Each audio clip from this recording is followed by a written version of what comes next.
Hi everyone, Mrs. West here with this week's project. I hope you all had a wonderful holiday break and that you're ready to get back to making some art. This week, I'm going to introduce you to a famous American artist. Her name is Georgia O'Keeffe. Now, I don't know if you've ever seen any of O'Keeffe's work before, but you might recognize some of it when I show you a few of them. This is a picture of Georgia O'Keeffe when she was an established artist. That means she was famous when this picture was taken.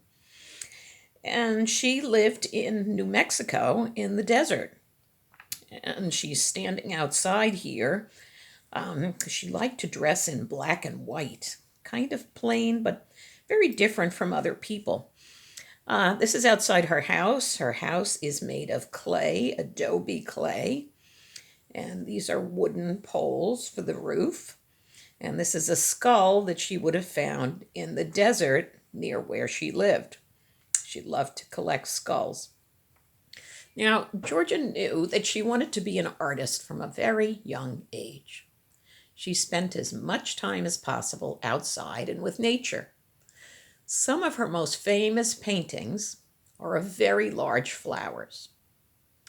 Now, Georgia was a very independent person and she enjoyed spending time on her own.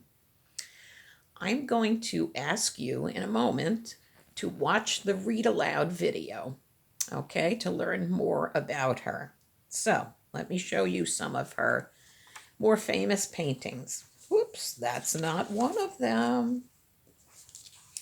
Okay, this one is called Red Poppies. Okay, a poppy, of course, is a flower. And that flower is about maybe this big, the poppy. Okay? And they grow in groups, usually. But when Georgia O'Keeffe painted a poppy, she painted it very, very large. Much larger than this paper, even. The paintings were huge. Okay, so she was looking very carefully at a small object. Here is one of her landscape paintings. This is near her home. It's a mountain in the desert. And she painted this one mountain over and over again. Okay, you can see the ground here. And this is like a sandy type of desert area. And then this part, which is kind of like cliffs, I guess, a little bit. And then the mountain over here and the clouds. She loved to paint this scene. This is another thing that she's famous for painting. It's a skull. And she would find many, many skulls in the desert, a lot of different types of bones. She liked to draw bones as well as flowers. And I'm not even sure what kind of animal this is from. It's got so many antlers on it. I know it's not a reindeer, that's for sure, because this is in the desert. It looks like some type of elk, but I'm really not sure. And it almost looks like it's floating, doesn't it? Because it's not really touching the ground over here. In the background is some hills in the background. And this big, beautiful sky. She loved the big sky in the southwest in New Mexico. So those are some of her works.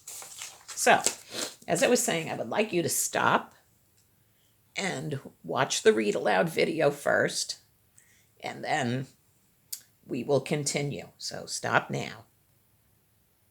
Okay, we're back. Now, there are a couple of things that I would like you to do. I'm not going to ask you to do any artwork, actually. I'm going to ask you to go around your house and find some small objects around. Here's a binding clip. Here is some thread on a spool. Here is some Scotch tape. Some box of paper clips. Okay. I want you to find one or two objects that you might be interested in that are very small and that you might be interested in drawing.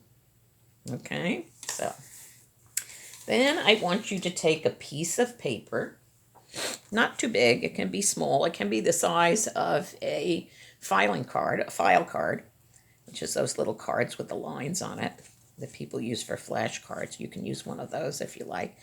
I used a piece of black paper because black paper actually works the best, but I realize not everybody has black paper at home, so you can do this with white paper as well. I would like you to fold the paper in half.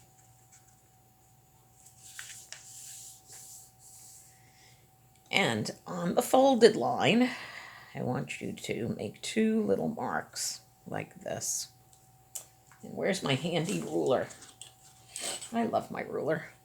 Actually, this can help you even more. If you lay the ruler this way, and you draw a little line that way, a little line this way, and then a line across, like that.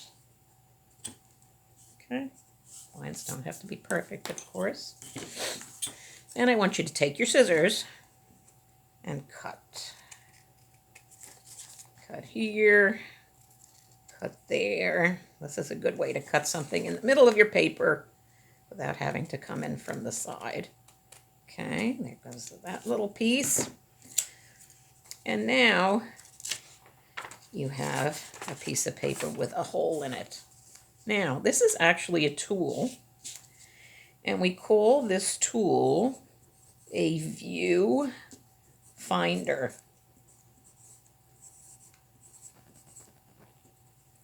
And I'll show you what it's used for.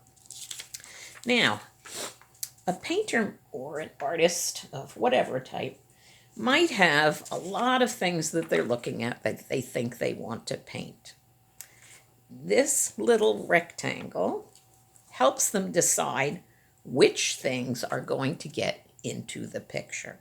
So, if I have this box of colored pencils, let's say, and I only want to draw a certain part of it, I can take this and decide, what do I want to draw? Do I want to draw just these pencils? Oh, maybe that's good. Maybe I'm only going to draw from the yellow pencil to the blue pencil. So this helps you decide what part of something you're going to draw.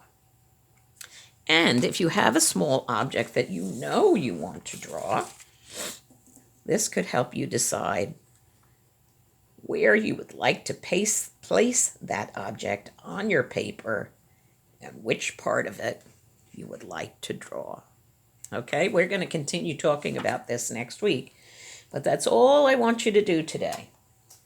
I want you to watch those 2 videos, the read aloud about Georgia O'Keeffe, so that you can learn a little bit more about her life and her background.